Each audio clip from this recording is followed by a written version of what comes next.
L'image du jour, ce sont ces deux dromadaires qui ont déambulé ce jeudi dans les allées du château d'Angers. Une façon pour le moins surprenante de lancer officiellement les festivités du 600e anniversaire de la naissance du roi René. Cet après-midi, les invités étaient venus avant tout pour l'inauguration de la passerelle des Champs.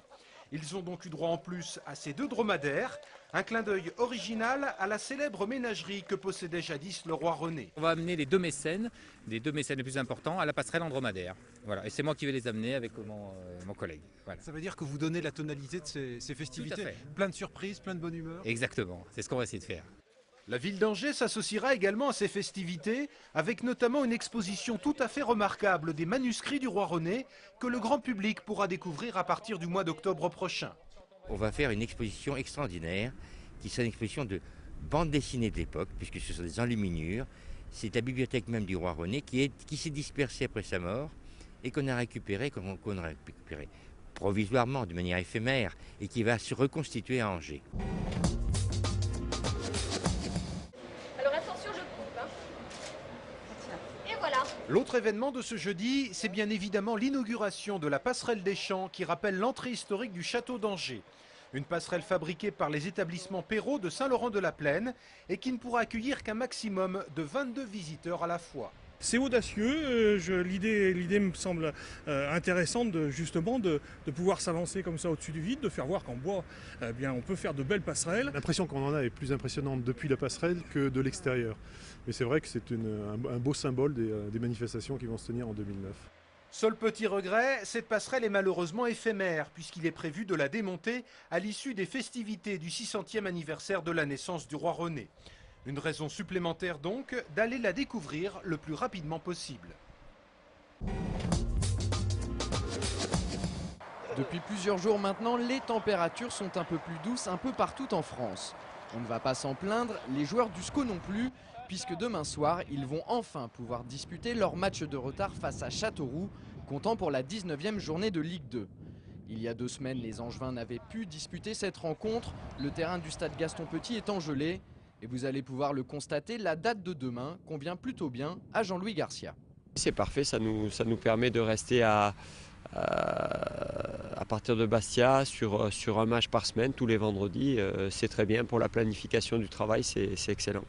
Ce qui pourrait aussi être excellent, c'est que les Angevins ne reviennent pas bredouilles de leur déplacement dans le Berry.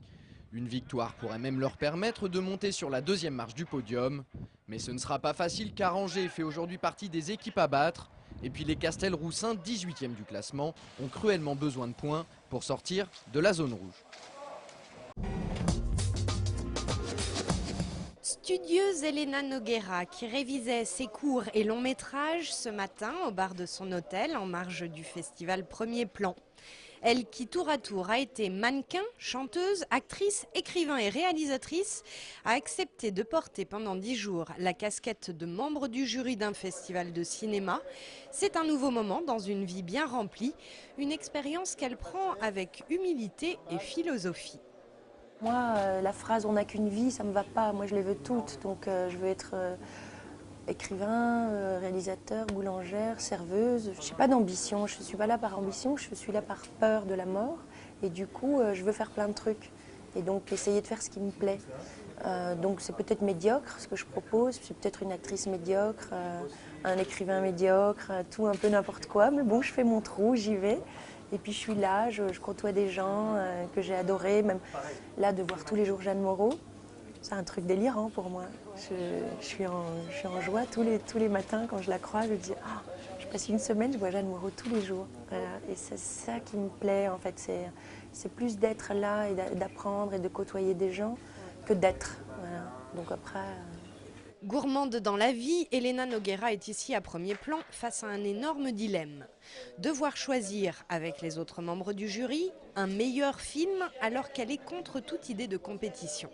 Je pense que le film qui va gagner sera sans doute notre film préféré, donc le plus consensuel, donc celui qui est le plus fédérateur, celui qui va récolter le plus de voix, mais sera-t-il le meilleur? Peut-être que un meilleur sera abandonné parce qu'il n'aura plus qu'à une personne. Et puis qu'est-ce que c'est qu'un meilleur et qu'est-ce que c'est que l'idée de compétition? Donc peut-être que le cinéma pourrait, pour aussi apaiser une idée du monde, de ce qu'est une compétition, un meilleur, un gagnant. Voilà, peut-être inventer des festivals où au final il n'y a pas de meilleur, il n'y a pas de gagnant.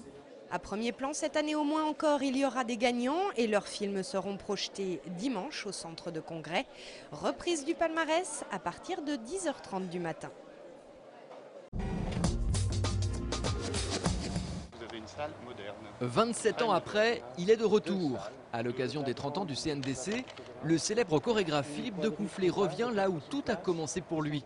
En 1981, il a été l'un des tout premiers élèves de l'école. C'était une année géniale, hein. J'ai passé une année merveilleuse.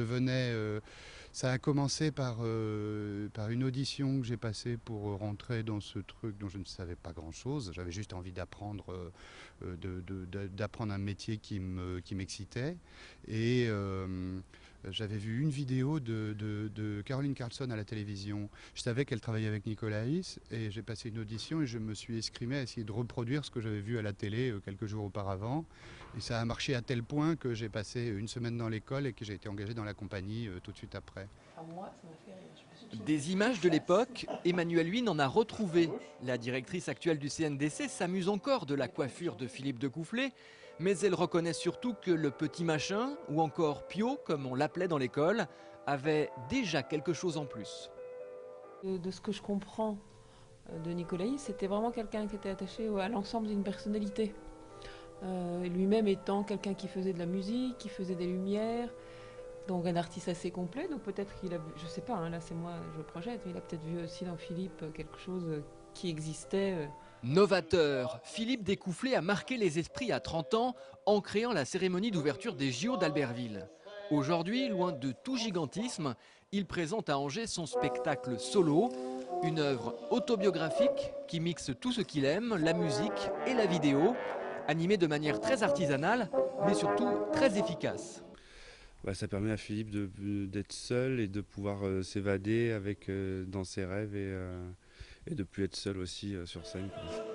Voilà donc Decoufflé décuplé, lui et ses clones dans un solo pas vraiment solitaire et très enlevé. C'est jeudi et vendredi au Quai.